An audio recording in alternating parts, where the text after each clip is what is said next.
ശിവോഹം ചിദാനന്ദരൂപം ശിവോഹം ശിവോഹം. ഹരി. എല്ലാവർക്കും വിനീതമായ നമസ്കാരം. സംഭൂജ്യ സ്വാമിജി,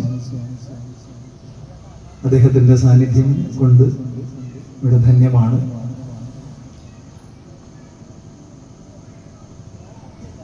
ആദ്യമേ തന്നെ ഈ ഒരു ശിവരാത്രി മഹോത്സവ സുദിനത്തിൽ, ഇങ്ങനെയൊരു ശ്രേഷ്ഠമായ മുഹൂർത്തത്തിൽ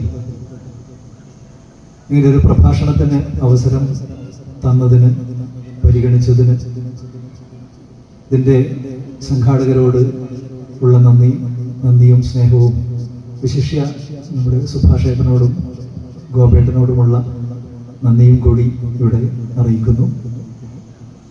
അവരിലൂടെയാണ് ഞാൻ ഇവിടേക്ക് എത്തുന്നത്.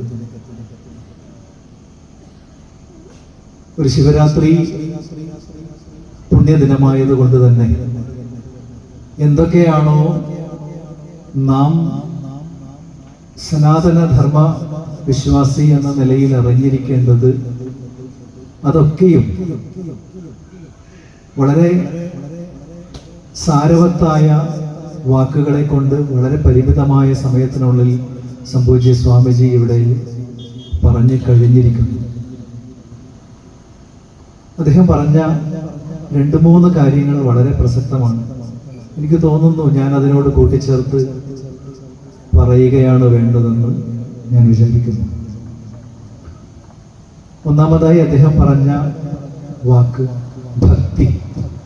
അത് വളരെ പ്രധാനപ്പെട്ട കാര്യമാണ്.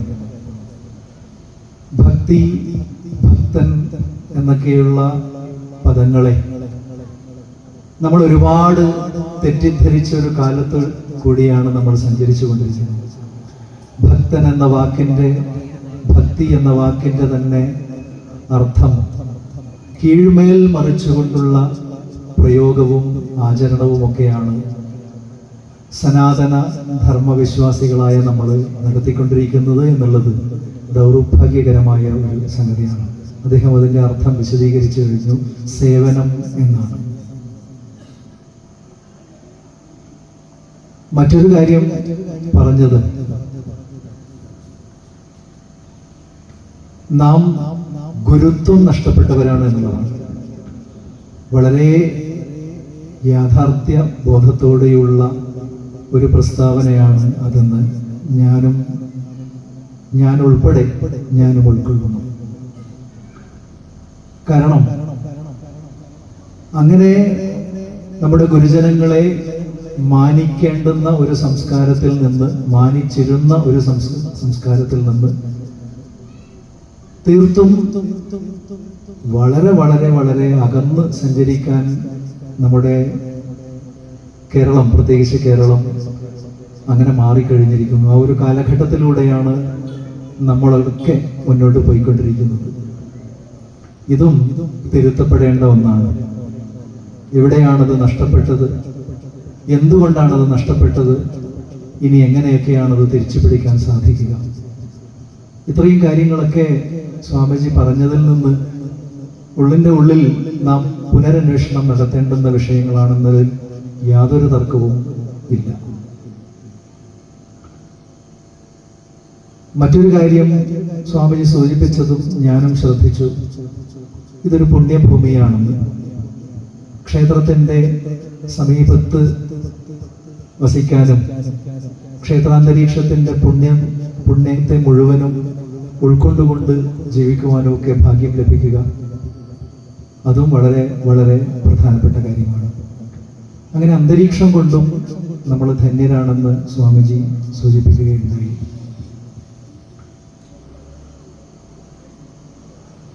അപ്പൊ ഇത് മൂന്നും തന്നെയാണ് യഥാർത്ഥത്തിൽ ശിവരാത്രി മഹോത്സവം എന്ന നിലയിൽ. ഇതിനെ ഒന്ന് വിശദീകരിച്ചു കഴിഞ്ഞാൽ ശിവരാത്രി മഹോത്സവത്തിന്റെ ദിനത്തിൽ നാം ആലോചിക്കേണ്ട വിഷയങ്ങളായി എന്നാണ് ഞാനും കരുതുന്നത്.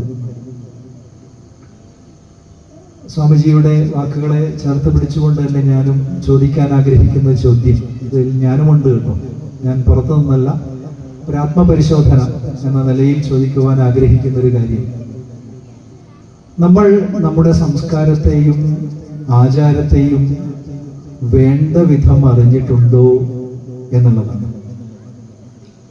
ഈ ചോദ്യം ആത്മപരിശോധനയാണ്.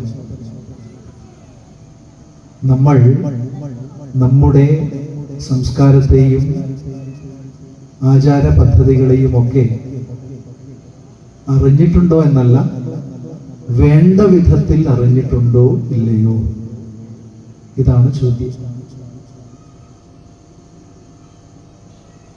നമുക്കറിയാം, ഇന്ന് ശിവരാത്രിയുടെ ദിനമാണ്. എന്തുകൊണ്ട് ശിവരാത്രി? എന്താണ് ശിവരാത്രി? ഈ ചോദ്യങ്ങളൊക്കെ നമുക്ക് മുന്നിലുണ്ട്. ആദ്യം തന്നെ ശിവരാത്രി എന്ന് നമ്മുടെ മനസ്സിൽ കേൾക്കുമ്പോൾ ഒരു ഉറക്കമൊഴിച്ചതിൻ്റെ ഒരു ചിത്രമാണ് ഉണ്ടാവുക എന്ന് ഞാൻ കരുതുന്നു. പൊതുവിൽ ഉറക്കമൊഴിയേണ്ടുന്ന ഒരു രാത്രിയാണ് ശിവരാത്രി. പക്ഷെ എന്തിനാണ് ഉറക്കമൊഴിയുന്നത്? എങ്ങനെയാണ് ഉറക്കമൊഴിയേണ്ടത്? ഇത്തരം ചോദ്യങ്ങളൊക്കെ അവിടെയുണ്ട്. ഇതിനും ഒരു ക്ലാരിറ്റി വേണം. ഒരു അവ്യക്തതയിൽ നിന്ന് നമ്മൾ എന്തെങ്കിലും ചെയ്തതുകൊണ്ട് കാര്യമില്ല. അങ്ങനെ നോക്കുമ്പോൾ ഇതിൽ പലരും ശിവരാത്രിയുടെ വ്രതം എടുത്തവരാണെന്ന് ഞാൻ വിചാരിക്കുന്നു. അറിയില്ല എങ്കിലും നമ്മുടെ ഭാരതീയ സങ്കല്പ പ്രകാരം വ്രതം, അത് ഏത് വ്രതവുമായിക്കോട്ടെ,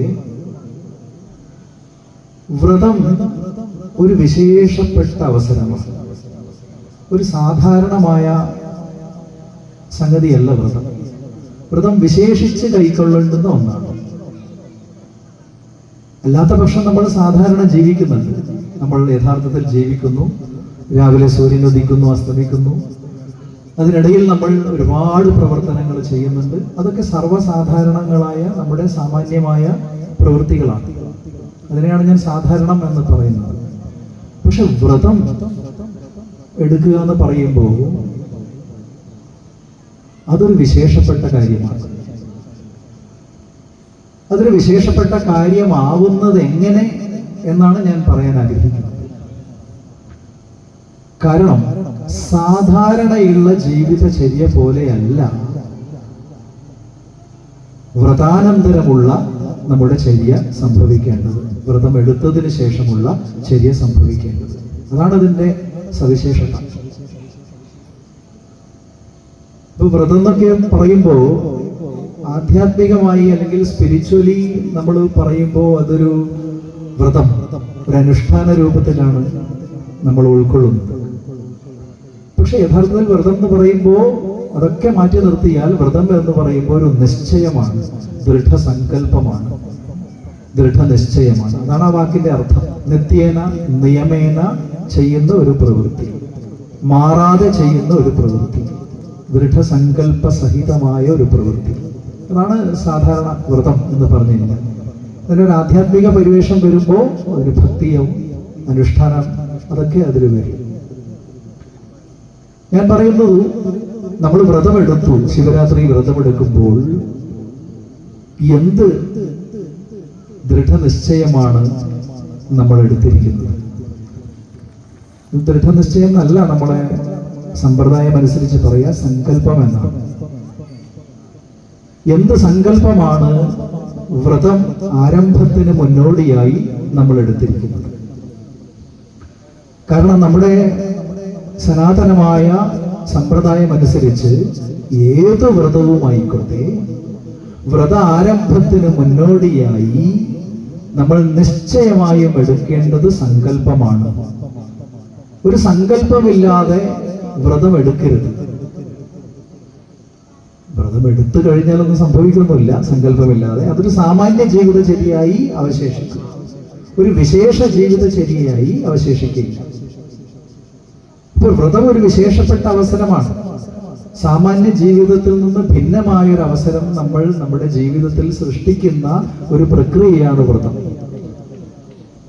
അപ്പൊ അപ്പൊ എനിക്ക് നിങ്ങളോട് ചോദിക്കാനുള്ളത്, എന്ത് വിശേഷിച്ച ഒരു സങ്കല്പമാണ് നിങ്ങൾ ഈ ശിവരാത്രി വ്രതത്തിന് മുന്നോടിയായി എടുത്തത് എന്നുള്ളതാണ്. അഥവാ നമ്മൾ ഒരു സങ്കല്പവും എടുക്കാതെയാണ് വ്രതം എടുത്തതെങ്കിൽ അതെല്ലാ ദിവസത്തെയും പോലെ ഒരു ജീവിതചര്യയായി അവശേഷിക്കും, അധപ്പതിക്കും. അതിലൊരു പുതുമയില്ല, അതൊരു ധന്യതയില്ല. അതുകൊണ്ടൊരു സാമാന്യ ചര്യയുടെ ഫലമേ നമുക്കുണ്ടാവുകയുള്ളൂ.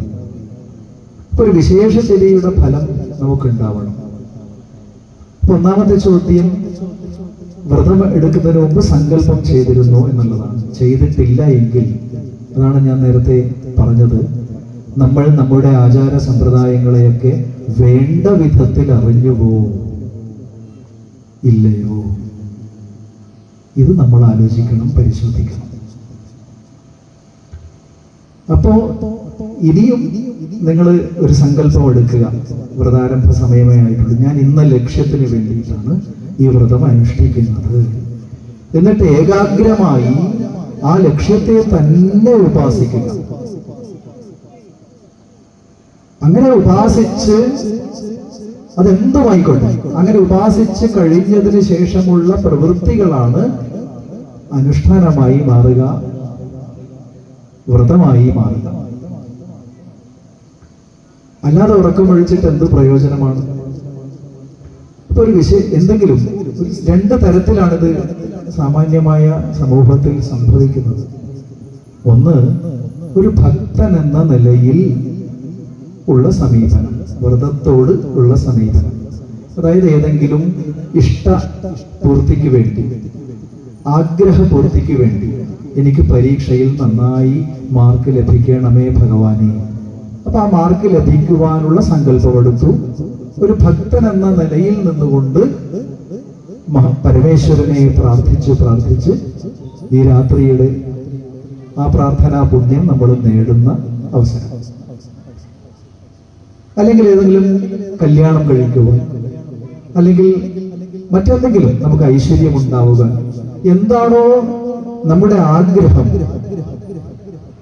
ആ ആഗ്രഹ പൂർത്തിയുടെ സഫലീകരണത്തിനായി സങ്കല്പമെടുത്തുകൊണ്ട് ഈശ്വരനിഷ്ഠയിൽ മുഴുകി നമ്മുടെ പ്രവൃത്തികളെ മാറ്റുന്ന അവസ്ഥ, അതാണ് വ്രതാനുഷ്ഠാനം, വ്രതത്തിന്റെ അനുഷ്ഠാനം. അങ്ങനെയാണ് സാധാരണഗതിയിൽ ഏതെങ്കിലും ഭക്തൻ എന്ന നിലയിൽ സാധാരണ അങ്ങനെയാണ്. വ്യക്തിപരമായ ആഗ്രഹപൂർത്തിക്ക് വേണ്ടി നമ്മൾ വ്രതമെടുക്കും. പ്രത്യേകിച്ച് അമ്പലങ്ങളിൽ പോവും, വ്രതമിരിക്കും. അതൊക്കെ വ്യക്തിനിഷ്ഠമായ ആഗ്രഹത്തിന് വേണ്ടിയിട്ടാണ്. ഇതാണ് ഇന്ന് സാമാന്യമായി നടന്നുകൊണ്ടിരിക്കുന്നത്. പക്ഷേ ഞാൻ ഇതിനോട് കൂട്ടിച്ചേർക്കാൻ ആഗ്രഹിക്കുന്നത്, അങ്ങനെ വ്യക്തിപരമായ ആഗ്രഹപൂർത്തി ഏതുമായിക്കോട്ടെ, അതിനുവേണ്ടി വ്രതം എടുക്കുമ്പോഴും ശിവരാത്രിയുടെ യഥാർത്ഥ പശ്ചാത്തലമെന്ത്, യഥാർത്ഥ തത്വമെന്ത്, ശിവരാത്രി എന്താണ് എന്ന് ആധികാരികമായി നാം അറിഞ്ഞിരിക്കുകയും വേണം. ശിവരാത്രി എന്താണെന്നോ നമ്മുടെ പുരാണങ്ങളിലും നമ്മുടെ ശാസ്ത്രഗ്രന്ഥങ്ങളിലും സ്മൃതി ഗ്രന്ഥങ്ങളിലുമൊക്കെ ശിവരാത്രിയെ എന്തായിട്ടാണോ പറഞ്ഞിരിക്കുന്നത്, ആ യഥാർത്ഥ സന്ദർഭം അറിയാതെയാണ് നാം ഈ കണ്ട വ്രതാനുഷ്ഠാനങ്ങളൊക്കെ ആചരിക്കുന്നതെങ്കിൽ അതിന് പൂർണ്ണത ഉണ്ടാവില്ല എന്നാണ് ഞാൻ പറയുന്നത്. അപ്പൊ നമുക്ക് ഈ ഇരിക്കുന്നവരിൽ എത്ര പേർക്കറിയാം എന്താണ് ശിവരാത്രിയുടെ തത്വമെന്ന്? ശിവൻ എന്തോ വിഷം കുടിച്ചു എന്നല്ലാതെ എന്താണ് യഥാർത്ഥ തത്വമെന്ന്? വീണ്ടും ഞാനത് ആവർത്തിക്കുന്നു. വേണ്ട വിധത്തിൽ നാം നമ്മുടെ ആചാര സമ്പ്രദായങ്ങളെ പരിചയപ്പെടുന്നുണ്ടോ എന്ന് നമ്മൾ ആത്മപരിശോധന നടത്തേണ്ടതുണ്ട്. എനിക്ക് തോന്നുന്നു ദുർവാസാവിനെയാണ് ശിവരാത്രി മഹാത്മാവായ ദുർവാസാവ് മഹർഷിയെയാണ് ശിവരാത്രി ദിനത്തിൽ നമ്മൾ ആദ്യം നമിക്കേണ്ടത്. ഇങ്ങനെ ഒരു പുണ്യദിനം നമുക്ക് തന്നതിന്. ഒരുപക്ഷെ ദുർവാസാവ് ഇല്ലായിരുന്നെങ്കിൽ ശിവരാത്രി തന്നെ സംഭവിക്കുമായിരുന്നില്ല. ദുർവാസാവ് മഹർഷി ഇല്ലായിരുന്നെങ്കിൽ പാലാഴി മഥനം തന്നെ സംഭവിക്കുമായിരുന്നില്ല.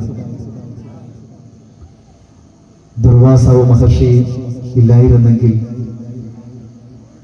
ഇത്രയും ലോക ഉപകാരപ്രദമായ സാക്ഷാൽ പരമശിവന്റെ ആ പുണ്യപ്രവൃത്തിയെ നമുക്ക് പരിചയപ്പെടുവാൻ സന്ദർഭമുണ്ടാവുകയില്ല.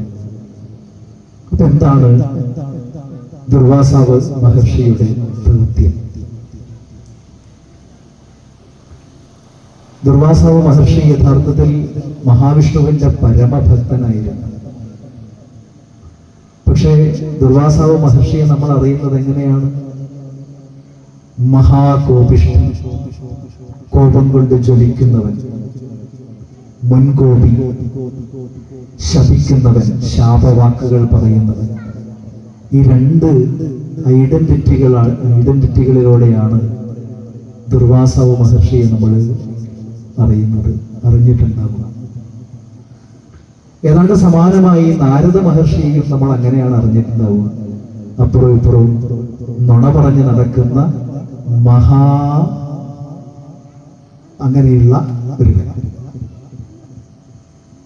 നോക്കൂ, നമ്മുടെ രണ്ട് മഹാത്മാക്കളെ, രണ്ട് പൂർവ്വ ആചാര്യന്മാരെ നമ്മൾ അറിഞ്ഞ അവസ്ഥ നോക്കൂ. സാധാരണ നമ്മുടെ കൂട്ടത്തിൽ തന്നെ നുണ പറയുന്നവനെ മഹാൻ നാരദനാണെന്ന് നമ്മൾ ഒരു ജാള്യതയുമില്ലാതെ ഇരട്ടപ്പേര് വിളിക്കുന്നത്, ശാപവാക്കുകൾ ഉരുവിടുന്നവനെ ഇവനൊരു ദുർവാസാവാണ് എന്നൊക്കെ നമ്മൾ പറയാറില്ലേ? ഇത്രയും മഹാത്മാക്കളായ രണ്ടാൾക്കാരെ, അങ്ങനെയുള്ള ആൾക്കാരെ കുറിച്ച് നമുക്ക് എങ്ങനെയാണ് ഇങ്ങനെ ഒരു ചിത്രം കൈവന്നത്? ഇവിടെ നമ്മൾ ആലോചിക്കണം. നമ്മുടെ സംസ്കാരം പകർന്നു കൊടുക്കുന്നതിലും ഏറ്റുവാങ്ങുന്നതിലും നമുക്ക് തെറ്റുപറ്റിയോ? തെറ്റുപറ്റുന്നുണ്ടോ? തിരുത്തേണ്ടതല്ലേ?